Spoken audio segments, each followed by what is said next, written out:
Welcome to the Find Your Leadership Confidence podcast with Vicki Nedling. You are about to discover impactful lessons that help you grow as an individual, grow your confidence, and find the positive and good within you, so you powerfully and authentically become the best version of yourself. Be sure you visit our website at www.findyourleadershipconfidence.com. While you're there, subscribe to us via your favorite network. Now tune in, get ready, and enjoy the journey of emerging as a leader of exception in the 21st century. Welcome, everyone, to the Find Your Leadership Confidence podcast. I'm your host, Vicki Nedling, coming to you from Roswell, Georgia. The goal of this podcast is to bring topics and guests that will empower you to take your business or your life to the next level. Today, I am very excited to have Annie Delre. Is that right? Delre. Delre. Oh, Delre. I have a typo. Is it a Delre? Mm-hmm. Very good. So Annie is a nationally board certified coach who's worked with hundreds of men and women over the past 3 years. Her clients' ages range from teens to 84 years old. Wide range. Yeah. Although she has the experience coaching men, she prefers coaching women. I always say that too, and then my audience is 67% men. I don't know how it happens either. I'm like, okay, right? I'm here to serve. So That's I'm not exactly right. No. Yeah. Because of her background as a graduate college admissions counselor, she especially likes working with students and or young professionals. Today, our theme, most appropriately, is confidence and self-esteem. Ooh, yes. Please join me in welcoming Annie Delre. So what part of the country do you live in? That's our easy question, the only easy one you get today. Okay, that's fine with me. Right now I live in San Diego, California. I love San Diego. Oh, Yes. I spent many years there, going back and forth for one of my work projects. Nice. So let's just get into this confidence and self-esteem. What do you find is the biggest wellness challenge, and how do you overcome this? Honestly, the number one is starting, is simply having any type of forward movement. And to start, you need to acknowledge that there's a problem. And that is something that I feel some people even have trouble doing or articulating it, or give it a general word such as anxiety, as opposed to financial anxiety, my children anxiety, my communication with my partner. So I would say determining that there's even a problem.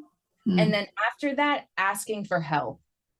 Asking for help. And I don't mean it like a plug, sign me as a coach. I mean this as anyone. Go watch a free TED Talk. There's a ton of people out there that give free, amazing content. So ask for help, start the search.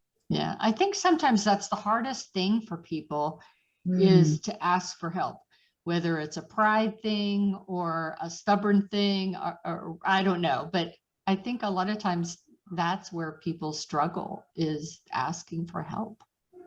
Yeah, right. Yeah. So how do you specifically help your clients with health and wellness? Number one is, like, the first thing we'll do is what I call a discovery, like self-discovery. And this is getting clear on where you are at life. So it's, I start with something called the wellness wheel. I'm not sure if you're familiar with that. Imagine a pizza pie. This is the best way I could say it. And different slices are different things. So mental, financial, physical, relationships, and have them narrow it down. And I'll ask something such as, if you were to rate these areas 1 to 10, 10 meaning amazing, 1 being I'm really struggling, where would you rate yourself? And this is a powerful exercise, because sometimes I realize I thought I was falling apart and there's like 2 areas that I'd like to focus on. And another person may say, I thought I was happy, and now I'm realizing I'm scoring low in all these areas and I'm not happy. And I thought I was angry, but what I really am is sad. I'm sad that there's no relationships. I'm sad I don't have money. I'm sad I can't afford college for my kid. So when you find those self-discoveries, what steps can where's the parachute? Well, may you ask that one more time? I'm sorry. Sure. If I look at my wheel and I see that I'm not angry, I'm truly sad, how can I fix that? What are the steps do I take? So that when I say parachute, I'm just thinking, I've jumped out of the plane, but now I need to know how the heck I'm gonna get safely home. Yes. So we'll use sadness as an example. So, okay, what exactly makes you sad? And usually it's something deeper than, obviously, and just digging and being that person who's on your team. I like to tell my clients, like, I'm team Jane. I'm not here for your family or friends. I think they're great. I'm happy you have them, but I'm here for you. So what is your sadness? And it's different for everyone. Right. And what is that area? And what makes you sad about it? So it makes me sad to see all these girls from high school getting pregnant. Well, what makes you sad about that? Well, I wanted to have a baby and I thought I was going to do it by 25. But what makes you sad about that? Well, I'm past 25 and actually I don't have a baby. I don't have a significant other and I don't have a house. Okay, well, what makes you sad about, And right. You just keep peeling the onion. Yeah. But in a way of, I'm listening to you and I'm validating this. I had some clients during COVID who worked with me on brushing their teeth every day and taking a shower every day. That's where they were at. I'm here to meet you where you're at. And everyone suffers on different layers, I guess. That is true. That is so true. And you can't, when you're working with them, you can't discount where they are, right? Right. That's actually like the beautiful thing. We're all on different spots of our journey. So whenever you are working with them in each of these things, how do you build their confidence?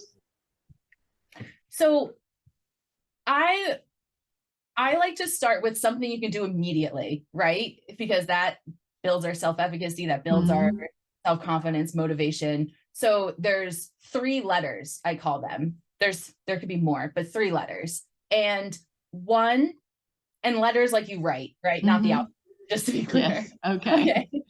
So letter 1 is all the compliments you receive. This is friends, family, strangers, at work, and it could be a sentence.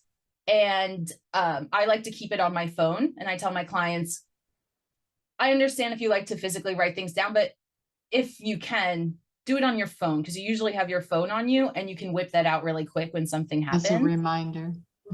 As a reminder, especially when you're feeling low or you just got negative feedback, someone was rude to you. I'm thinking like even more extreme, such as breakups, getting fired, and reviewing it and realizing like, I'm actually amazing and people like me. So especially when you're not feeling love, it's important to remember I am loved. People like me. They want to be around me, right? They like talking to me. So letter number 1, compliments. Letter number 2, a bit similar, is your achievements. So as I was mentioning, the people with brushing their teeth and showering, if you do that 4 days in a row, that's an achievement because you weren't before. So you achieved something. Small wins. Totally. Okay, you didn't go to the gym for 30 minutes, but you did walk for 10 minutes around your apartment complex. You didn't do it before, so congratulations. And even bigger things, graduating school, right? Having a kid, buying your first house. There's so many things that should be celebrated. And we just think like, on to the next, on to the next. Yeah. Well, who cares if I wrote the first chapter of my book? I just saw 2 people publish. Well, yeah, but there's 50 other people that didn't even write a word. or come up with the excuse of, I just have so much to write about. Pick one, right? And go with it. And if you realize it's not for you, well, you just told me you have so much to write about. And I don't mean that rudely, just more of coaching in your face of, you're saying one thing and you're doing another. So what are we doing here? Yeah, so true.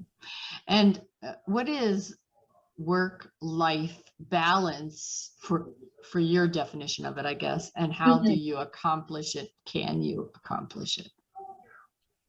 So I like the last question of, can you accomplish it? Because I think something that's important to note is there's no such thing as perfect balance. Same with like the wellness wheel that I was talking about. People get upset if they don't have all 10s.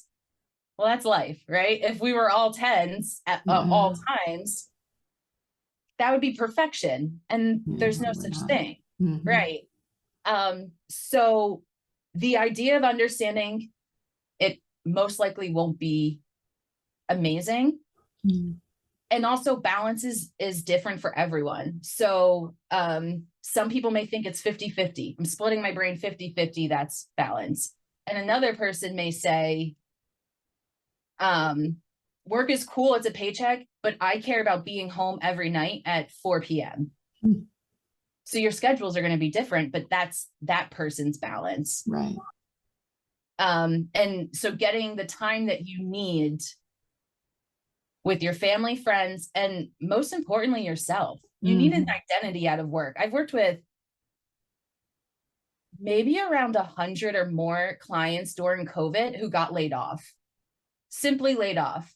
So, or lost their job, because the whole place went down. So where am I going with this? The work-life balance. Oh, and their identities were shattered because all they did was identify with their job. Yeah. That happens when people retire as well. Great example. Yeah, they maybe are excited about retiring until that actually happens. And then they think, oh my God, who am I anymore?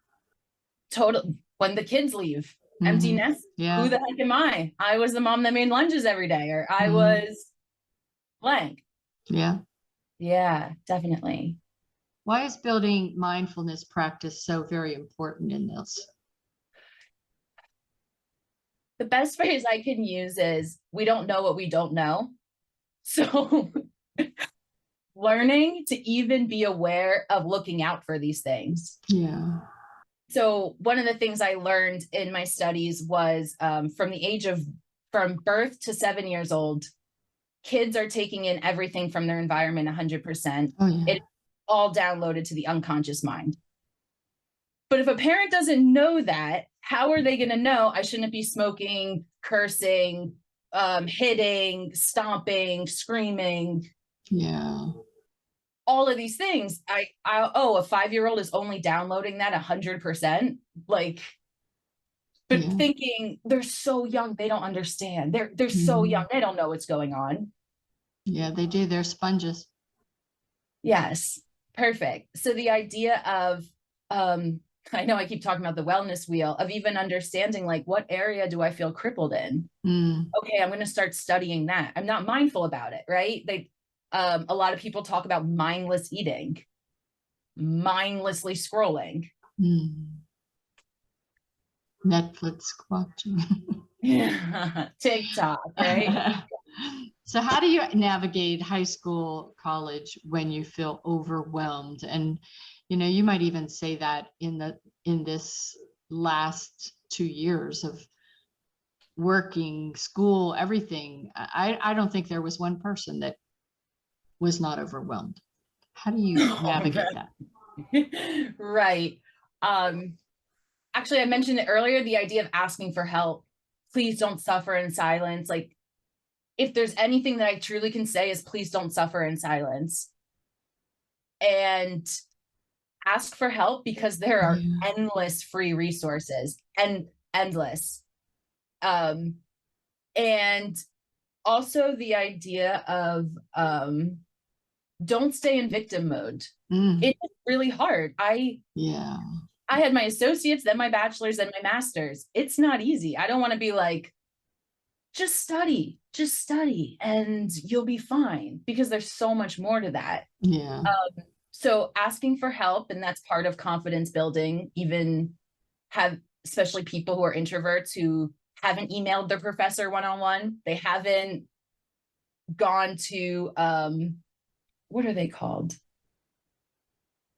office hours, they haven't asked for help. They got sick, but they didn't ask for an extension because they were too scared.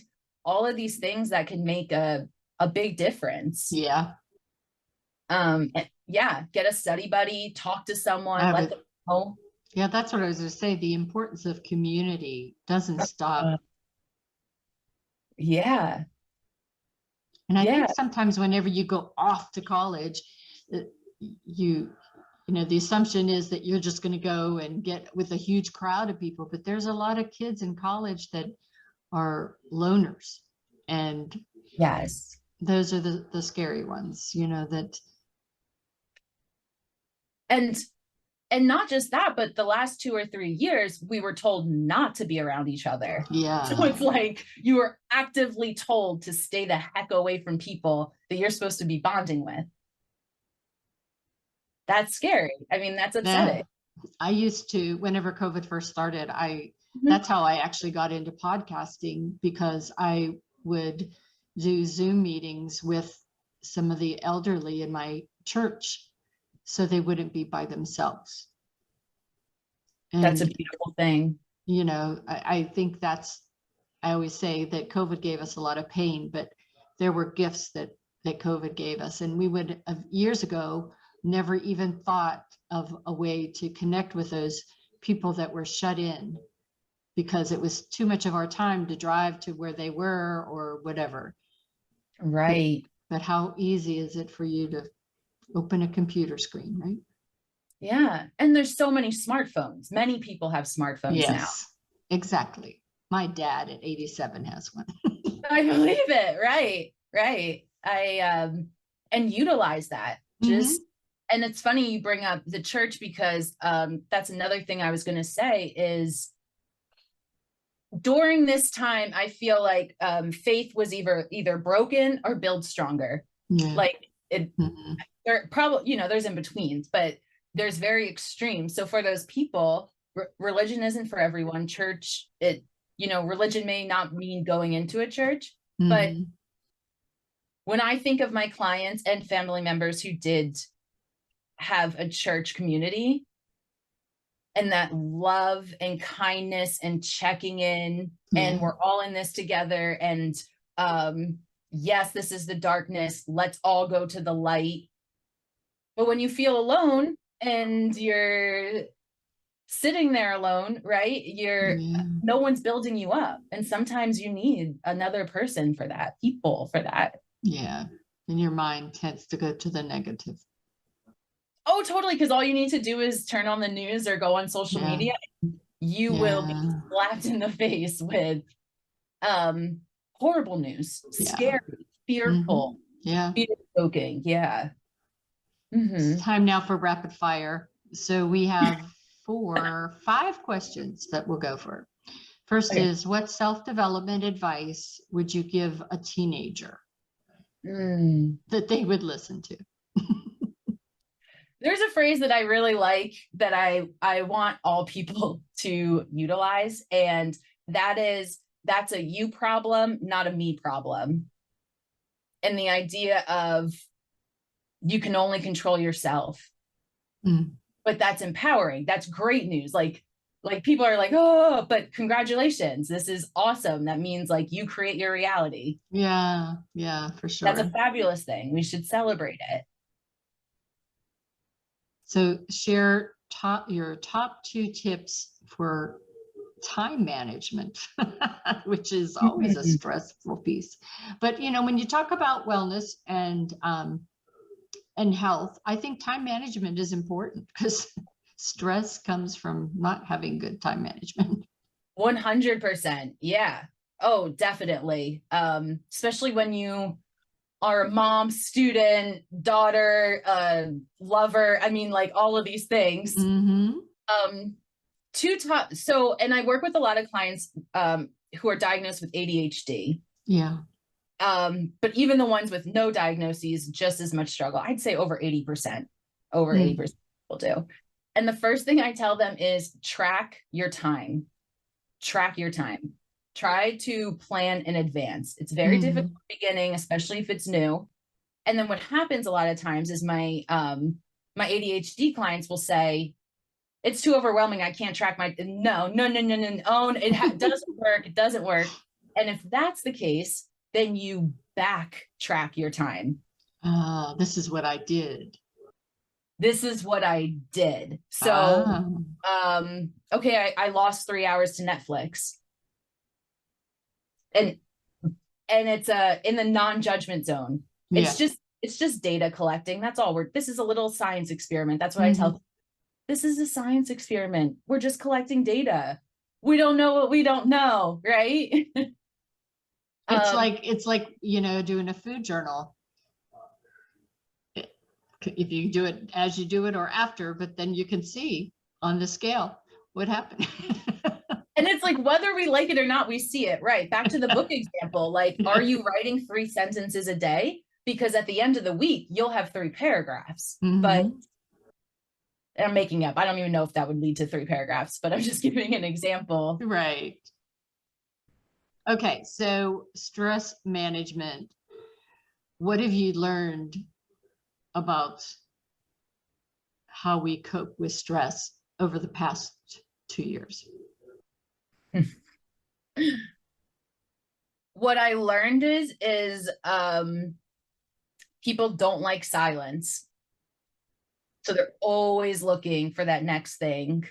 And that if you were to unplug at least once a week, your life would change forever. Yeah. I agree. I agree. So what would be an ideal client for you? Women, right? Women. I really like age level. What age? Yeah, I'm trying to think. Usually I would say women in their 20s and 30s. But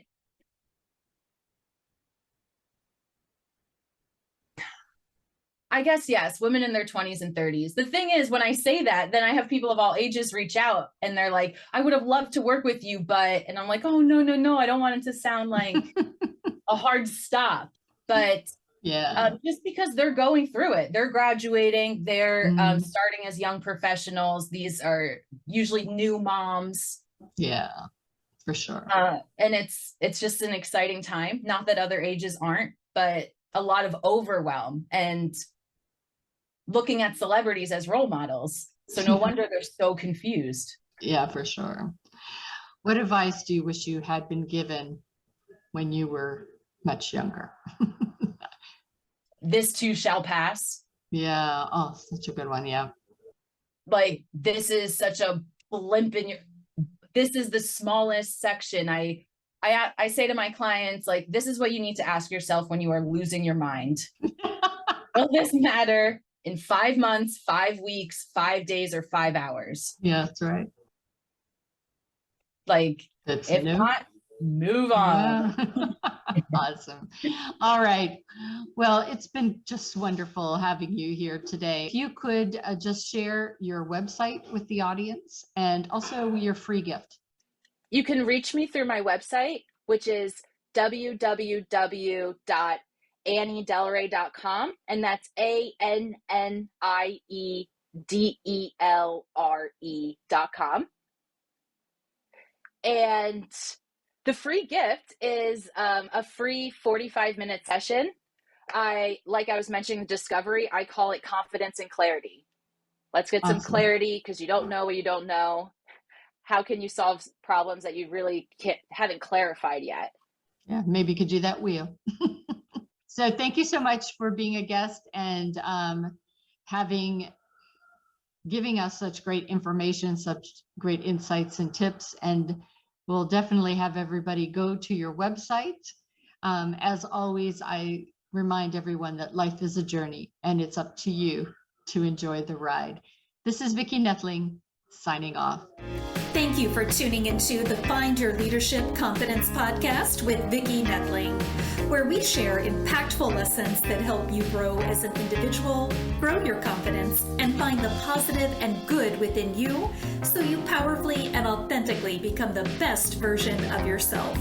Remember to visit our website at www.findyourleadershipconfidence.com and enjoy even more great episodes like this one. Again, while you're here, subscribe to us via your favorite network. We look forward to seeing you next time on the Find Your Leadership Confidence podcast.